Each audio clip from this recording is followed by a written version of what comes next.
La clavicule est un os long composé d'un corps et de deux extrémités.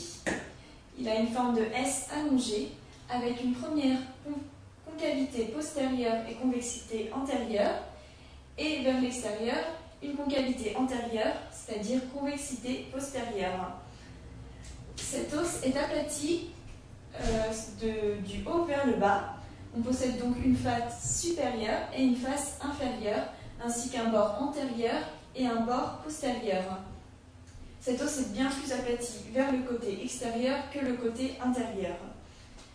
Sur une vue supérieure, la clavicule a donc des insertions musculaires, puisqu'elle supporte, dans un premier lieu, sur la convexité médiale, le muscle grand pectoral.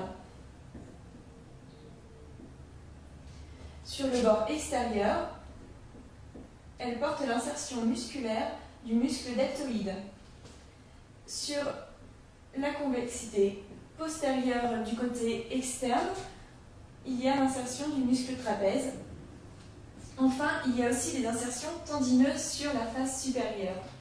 Les insertions tendineuses correspondent à celles du muscle sternocléido-mastoïdien, du côté de l'extrémité médiale, ainsi que du muscle sternocléido-hyoïdien, sur le bord postérieur.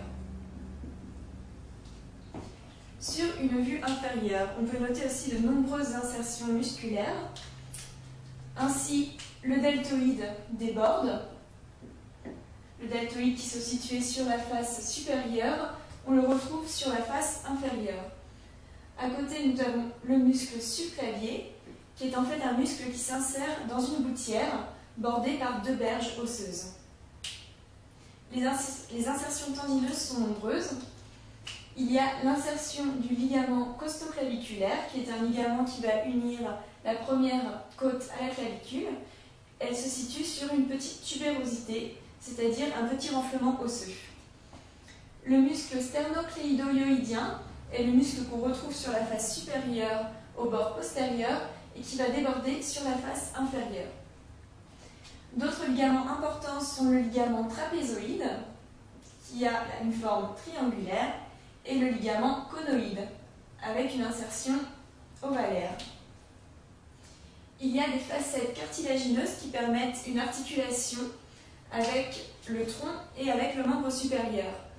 Ainsi, la facette cartilagineuse extérieure permet l'articulation de la clavicule avec l'acromion, qui est un processus osseux de la scapula.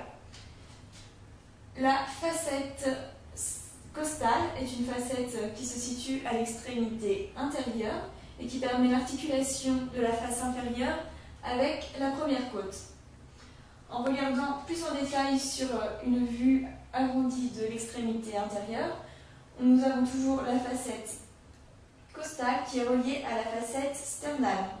Cette facette sternale va donc s'articuler avec le sternum.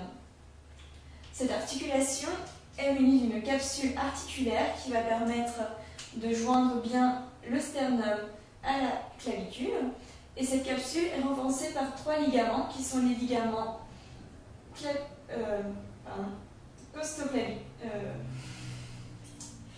les ligaments sternoclaviculaires. Il y a le ligament antérieur, supérieur et postérieur.